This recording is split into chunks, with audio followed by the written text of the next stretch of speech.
does this tiny Caribbean island produce more Major League Baseball players than the entire United States put together? I'm talking about Curacao, and this comes straight from one of my favorite books on athletic development, The Sports Gene. Because this island has fewer than 200,000 people, yet they routinely produce All-Stars, Gold Glovers, and Little League World Series champs. Now, there's three reasons for this. And number one is the Bannister effect. You might have heard this story, but before 1954, everyone thought a sub-4-minute mile was impossible. Roger Bannister ends up breaking it, and 46 days later, someone else breaks it too, and then like a ton of other people break it like that very next year.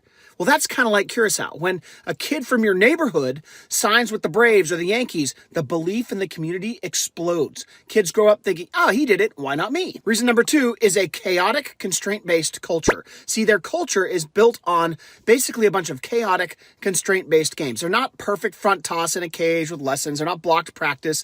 Kids hit bottle caps. They use broomsticks.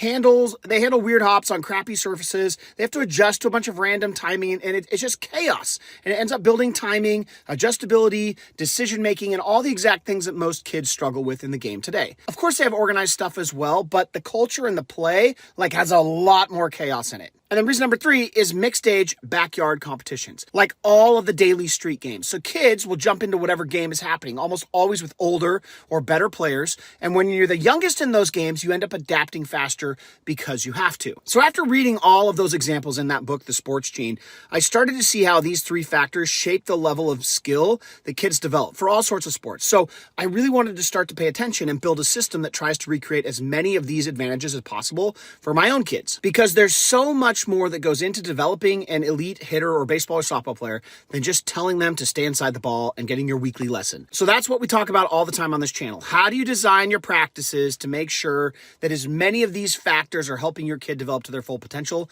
as possible? So give us a follow if you'd like to keep up to date on that kind of stuff, especially if you've got a youth player that you're trying to develop, or feel free to comment the word workshop below. We have put together recently a live workshop where I walked through a structure that we use to recreate a lot of these kinds of concepts to help get more out of our kids. And I'd be happy to send you the recording of that workshop if you want to just, again, drop the comment workshop below and I'll send it to you for free.